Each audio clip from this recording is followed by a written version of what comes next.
The winter of 1888 came down on the Greymark Valley like a hammer.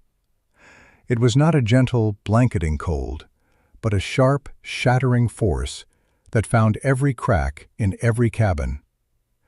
The wind was a thief that stole the breath from your lungs and the warmth from your hearth. The frost was a knife, etching its cruel patterns on the inside of window panes, a constant reminder that the wilderness outside was not just waiting, but actively trying to get in. For the families settled there, life was measured in cords of wood and the ever-present battle against the encroaching chill. In every home, the heart of this battle was the same: a black iron stove. They were marvels of the age, shipped in at great expense, symbols of progress and permanence. They sat squat and heavy in the center of rooms, demanding a constant tribute of oak and pine. They glowed a menacing cherry red, radiating a fierce, direct heat that scorched your face while your back remained frozen. The air around them was a shimmering bubble of warmth, but 10 feet away, water would freeze in a bucket overnight. The iron held no memory of the fire. Once the last ember died, the cold rushed back in as if it had never left. The men of the valley spent their days in a frantic cycle of labor. They chopped wood until their arms ached and their hands were raw, felling trees that had stood for a century just to feed the insatiable appetite of the iron beasts. The wood piles, which seemed mountainous in the autumn, shrank with alarming speed. By January, a look of quiet desperation had settled on the faces of the community. They were doing what they had always done, what their fathers had taught them. But it was not enough. The cold was winning. Children were bundled in so many layers they could barely move, their coughs echoing in the frigid air of their own homes. Women spent their days chasing drafts with rags and old blankets, their hands chapped and sore from the constant work. They would huddle their families close to the stove, a small island of life in a sea of cold. But the iron offered a deceptive comfort.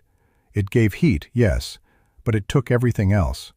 It took the wood, it took the time, it took the strength, and it gave back a fragile, temporary truce that ended the moment you turned your back. The valley was slowly being bled dry by its own solution. Among them lived a woman named Elara. She was a widow, her husband taken by a fever 2 summers past. He had not been from the valley. He was a man from a distant, colder land, a place where they understood the nature of a true winter. Elara was quiet, keeping mostly to herself and her 2 small children, Liam and Sarah. The community regarded her with a mixture of pity and suspicion. She was an outsider by marriage, and now, alone, she was seen as vulnerable, a problem waiting to happen. They expected her to be the first to fail when the deep cold set in. But Elara was not idle. While others were splitting logs, she was often seen by the creek bed, her hands deep in the freezing clay. She would test it, crumble it, mix it with water and sand, her expression one of deep concentration. She spent hours walking the perimeter of her small cabin, not patching cracks, but studying the flow of the wind, watching how the snowdrifts formed against the northern wall. She was not preparing for winter the way anyone else was. She was listening to it. In the corner of her cabin sat her husband's old sea chest. Inside, beneath his worn clothes and a few tarnished coins, was a book. It was not a printed book, but a journal filled with his elegant, angular script and detailed drawings. It spoke of his homeland, of winters that lasted for 8 months, of a cold so profound it could freeze a man's heart in his chest. And it spoke of how his people survived. It spoke of mass, of retained heat, of harnessing the fire's energy instead of just letting it escape. It spoke of stoves, made not of iron, but of the earth itself. One crisp morning in late autumn, as the first true bite of winter was in the air, Elara made her decision. She dragged the heavy iron stove, the one her husband had begrudgingly bought when they first arrived, out of her cabin, and left it sitting in the yard. It was a declaration of war against the established wisdom of the valley. Thomas, the blacksmith and the most respected builder in the settlement, was passing by with his cart. He stopped, his face a mask of disbelief.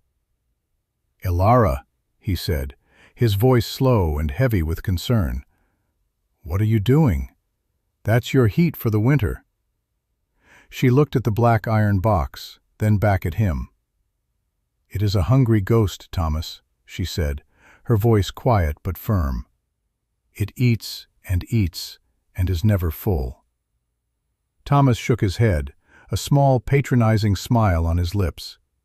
He was a practical man, a man who believed in the tangible strength of iron and sweat. He saw her as a grieving woman, lost in foolish notions.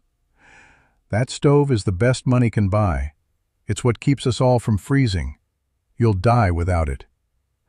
Ilara simply pointed to a space she had cleared on the floor of her cabin, where she had laid a foundation of flat river stones. "I will build a better one," she stated, not as a boast, but as a fact. The blacksmith let out a short, sharp laugh. It was not mean-spirited, but it was dismissive, the laugh of a man who knows better. "Build one? Out of what? Sticks and mud?" "Ilara, this is not a child's game. This is survival." He gestured around at the unforgiving landscape. "The winter here doesn't forgive foolishness." News of her actions spread through the valley like a cold draft. The widow had lost her senses. She was throwing away her only chance of survival. The women whispered it over their fences, their words clouded with pity. The men discussed it at the general store, their tones a mixture of scorn and genuine concern. "A mud stove," one of them scoffed. "The first decent fire she lights, the whole thing will crack and her cabin will fill with smoke. If it doesn't collapse and burn the place down first." Her nearest neighbor, Martha, a woman whose own cabin was a constant battleground against the cold, came to her door with a worried expression. "Ilara, please," she pleaded. "Thomas will help you put the stove back. No one will judge you. We all do strange things when we're grieving. But you have children to think of." Ilara looked at her 2 children, huddled by the empty space where the stove had been. They were the reason she was doing this. She remembered the nights of the previous winter, watching them shiver in their beds, even as the iron stove roared, its heat uselessly rising straight up to the ceiling. She remembered the constant hacking coughs. She would not let them endure that again. "I am thinking of them, Martha," she replied calmly. "That is why I must do this." The mockery was not always spoken aloud. It was in the way people looked at her when she was at the creek, her skirts hitched up, her hands covered in mud. It was in the shake of their heads as they passed her cabin and saw the strange, lumpy shape beginning to take form inside. They saw a woman playing with dirt, clinging to some foreign nonsense from her husband's past. They saw a fool. But Ilara did not see them. She saw the drawings in the book. She felt the memory of her husband's words, and she focused on the work. Her work began with the earth. She did not just scoop up any mud. She followed the instructions from the journal, finding the clay with the right consistency, a rich gray substance that held its shape.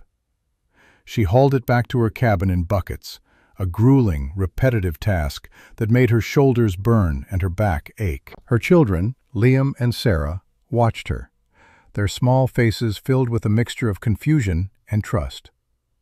She was their mother. Her actions were the law of their world. She mixed the clay with sand from the creek bed and straw from a neighbor's dwindling supply, a neighbor who sold it to her with a pitying look, certain she was using it for some useless insulation project. She stomped the mixture with her bare feet on a large canvas, the cold mud squelching between her toes, working it until it was a uniform, pliable mass. This was the part the community found most amusing.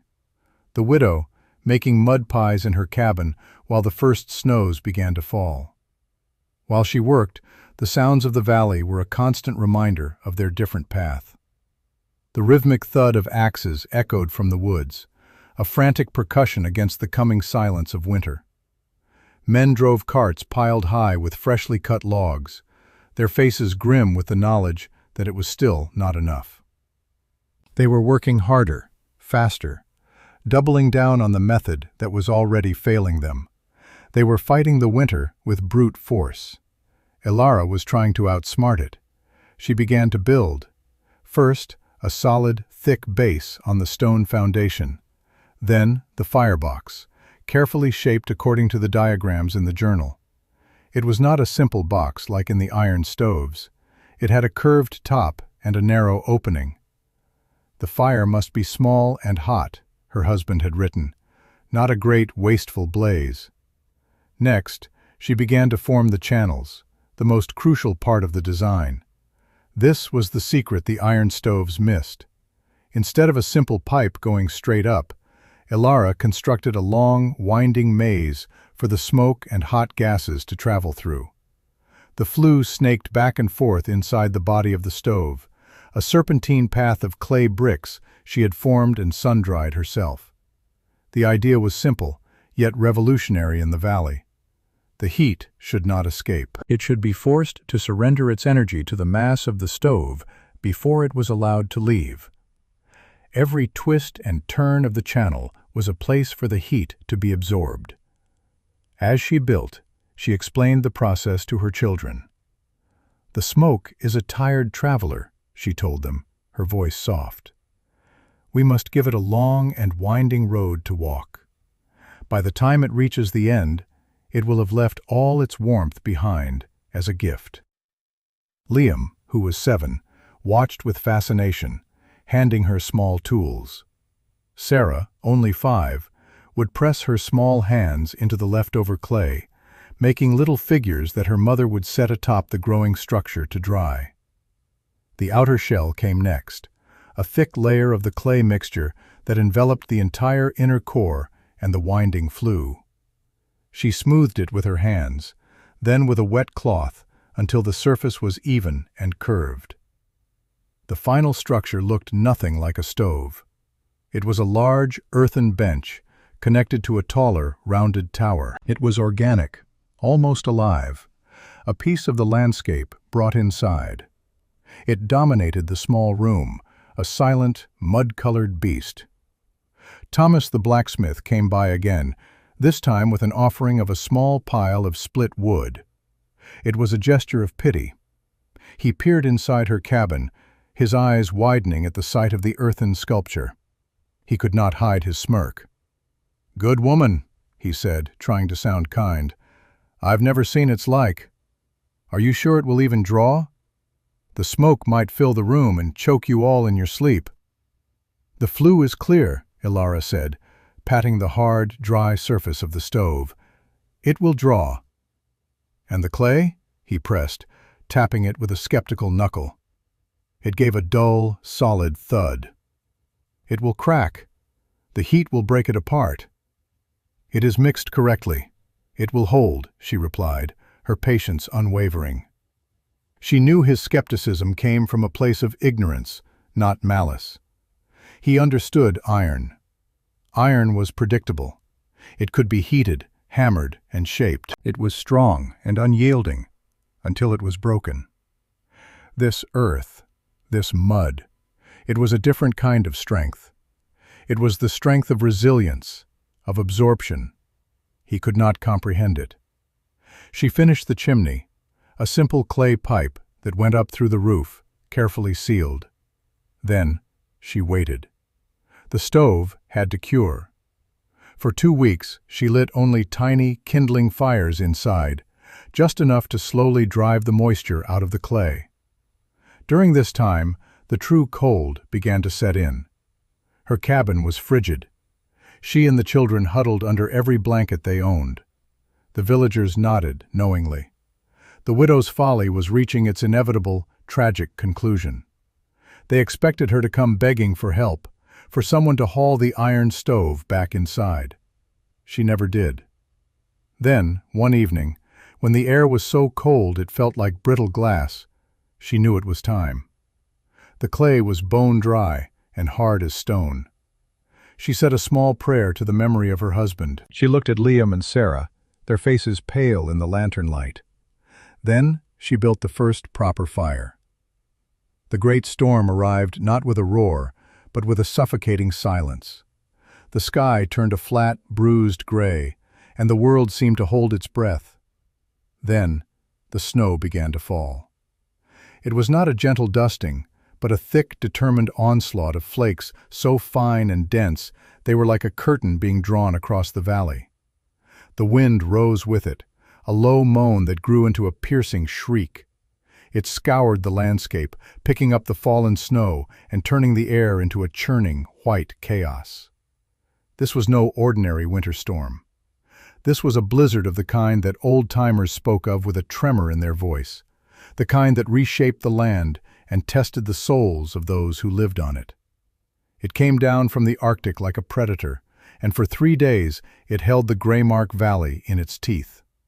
The temperature plummeted to a level that no one had ever seen. The air itself felt sharp, a physical presence that cut through wool and leather.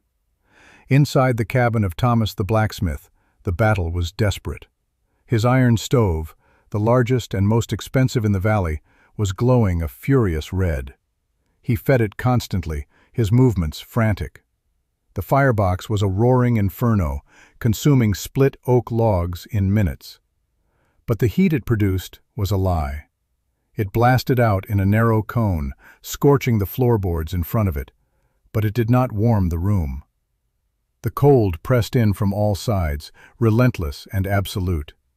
His wife and children were huddled on the floor, wrapped in every blanket they owned, their faces pinched with cold and fear. The wind hammered against the walls of their sturdy, well-built home. It sounded like a giant trying to break in. Frost was not just on the windows anymore. It was creeping down the walls, a crystalline tide of ice. A mug of water left on a table only a dozen feet from the roaring stove had frozen solid. Thomas felt a cold dread seep into his bones, a dread far deeper than the chill in the air. His strength, his knowledge of iron and wood, it was all useless. He was losing.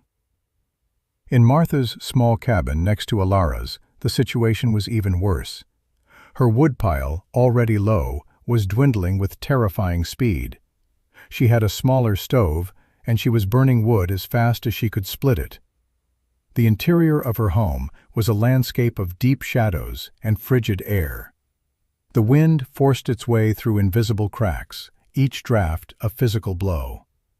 Her youngest child was coughing, a dry, ragged sound that tore at her heart. She looked at the iron stove, which she had always seen as her family's protector, and saw it now for what it was, a black, hungry mouth that was eating their future. She was feeding it their survival, and it was giving them nothing in return. But in Alara's cabin, something strange was happening. Silence. The wind still howled outside, a wild beast throwing itself against the walls. But inside, the sound was muffled, distant. The air was still and calm, and it was warm. Not the scorching, aggressive heat of an iron stove, but a gentle, pervasive warmth that filled the entire space. It was a warmth you could breathe, a warmth that settled deep in your bones. The mud stove was not glowing. It was barely even hot to the touch. It was a huge, warm presence in the room, radiating a steady, even heat. Ilara had lit a fire that morning, a small, efficient fire of just a few logs. It had burned for 2 hours before dying down to embers, but the stove had held the heat. The immense thermal mass of the clay and sand had absorbed the energy, and now it was slowly, gently releasing it into the room. Liam and Sarah were not huddled in blankets. They were playing on the floor with their small wooden toys, their cheeks rosy and their movements free. Ilara sat on the earthen bench that was part of the stove's structure, mending a shirt. The bench itself was wonderfully warm, a perfect place to sit and escape the storm's fury. There was no smoke, no soot, just the clean, quiet warmth. The single, small fire she had made hours ago would keep the cabin comfortable until the next morning. She looked at her small woodpile inside the door. It was barely touched. The storm could rage for a week, and she would be fine. Her husband's knowledge, the community's foolishness, had been put to the test. The earth was winning. On the third day of the blizzard, Thomas knew he was beaten. His woodpile was nearly gone. The temperature inside his house was now dangerously low, despite the stove being fed its last few logs. His wife's face was etched with terror. He looked at his children, their lips tinged with blue, and his pride finally shattered. It was a brittle, useless thing in the face of this cold. There was only one place to go, one last, desperate, foolish hope. He had to face the woman he had laughed at. He bundled himself in every layer he owned and stepped out into the storm. The wind hit him like a physical wall, stealing his breath and driving ice crystals into his face. The short distance to Elara's cabin felt like miles. Snow was drifted up to the windows of the small home, and for a terrifying moment, he thought he was too late, that he would find them frozen inside. He hammered on the door, his gloved hand numb, his shouts swallowed by the wind. The door opened, and the warmth rolled out. It was not a blast of heat, but a gentle, enveloping wave of comfort. It was the warmest air he had felt in days. Elara stood there, her expression calm, her children peeking out from behind her skirts, their faces curious and healthy.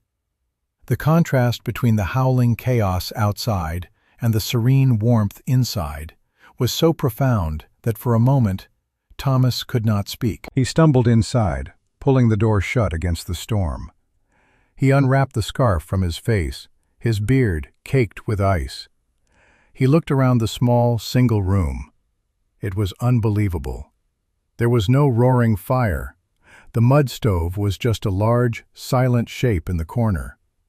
But the air was warm. The floor was warm. The walls themselves felt warmer than the air in his own home. He could feel the cold receding from his bones, the painful sting in his fingers and toes beginning to ease. "How?" he finally managed to whisper, his voice hoarse. He looked at the earthen stove, then at Elara, his eyes filled with a dawning, painful understanding. All his knowledge, all his strength, all his iron, it was nothing. He had been so wrong. Elara did not say, "I told you so." She did not gloat. Her triumph was as quiet and steady as the heat from her stove. She simply gestured to the warm bench. "Sit," she said. "There is soup." He sat down on the earthen bench, and the deep, penetrating warmth was a revelation. It was a feeling of pure, life-giving comfort. He watched as Liam and Sarah played on a rug on the floor, completely untroubled by the world-ending storm outside. He saw the small pile of wood by the stove and understood. She was not just surviving, she was living. While the rest of the valley was in a desperate fight for their lives, locked in a losing battle with their iron monsters, Elara and her children were safe. They were comfortable.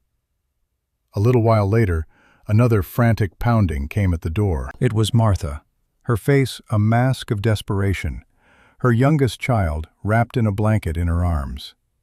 "Elara, please," she cried, her words tumbling out between sobs. "My fire is out. I have no more wood. My boy, he's so cold." Elara took the child from her arms without a word and brought him over to the warm stove, unwrapping the blankets. She beckoned Martha inside, closing the door on the storm once more. Thomas watched as the two women, once separated by pity and misunderstanding, now found common ground in the shared reality of survival. Martha stared at the stove, her eyes wide with the same disbelief he had felt.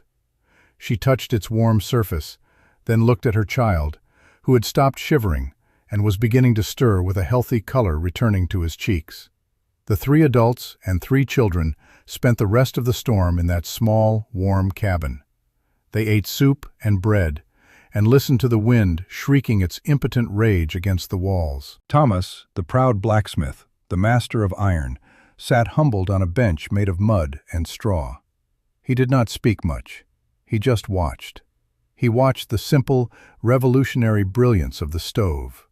He watched Elara, a woman the whole valley had dismissed as a fool, and saw in her a wisdom deeper than any he had ever known. The storm had come to test them, and it had revealed the truth.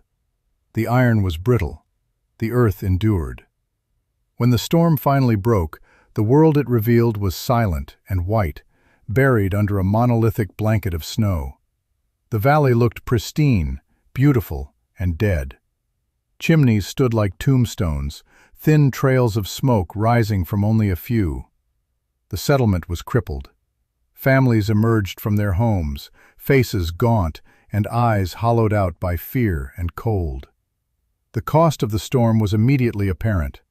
Woodpiles were gone, livestock had frozen in barns, and a deep, pervasive sickness had taken root in nearly every household. Word spread from Martha, then from Thomas. It traveled not like gossip, but like a sacred text whispered from one desperate soul to another. The widow's cabin, the mud stove, the impossible warmth. At first, it was met with disbelief, the weary skepticism of people who had just endured a nightmare.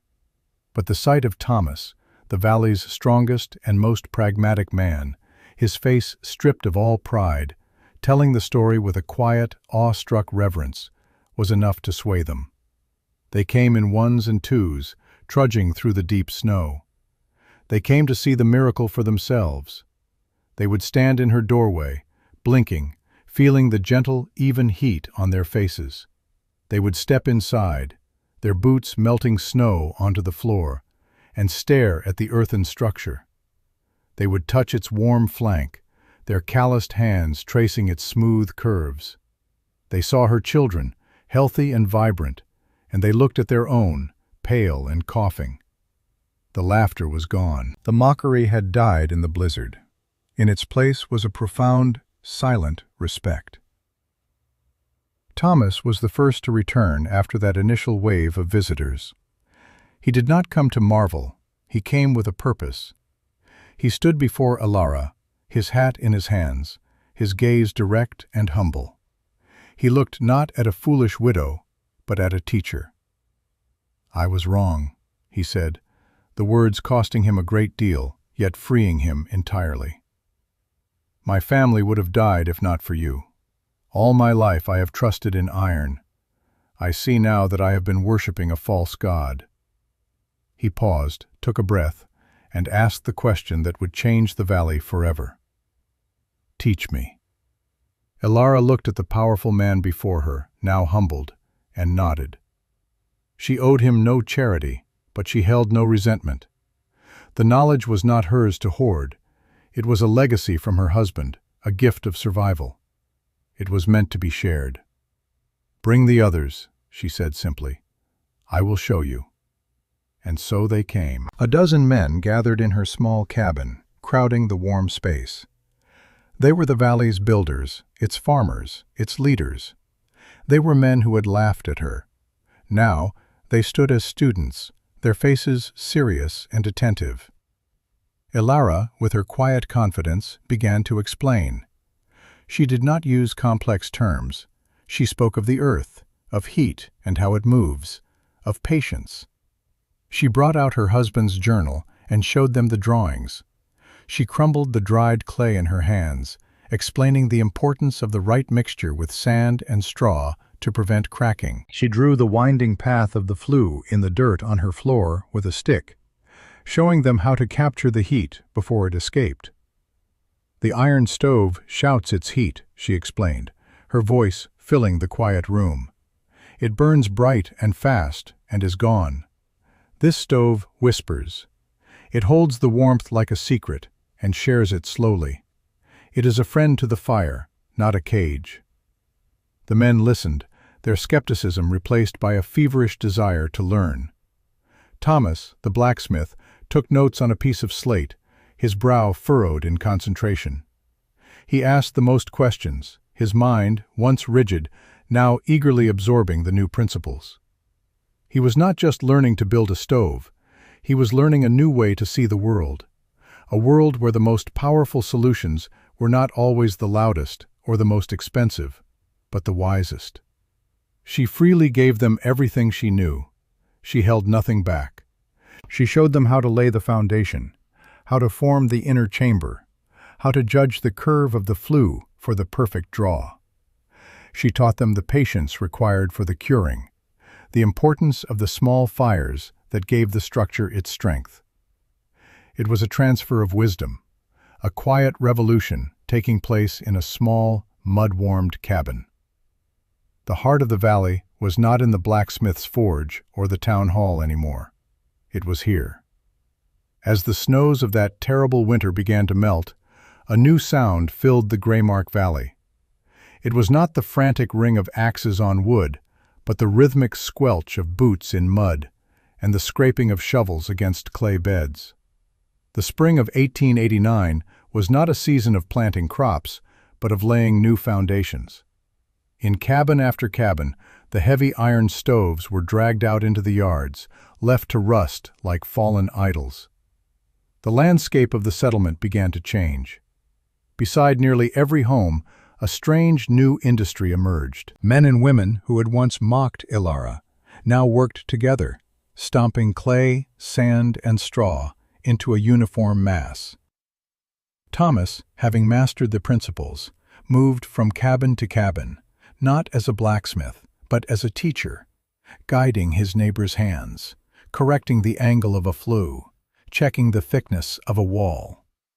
He repeated Ilara's words, her simple analogies about tired travelers and whispering heat, spreading the gospel of the earth. New shapes rose inside their homes.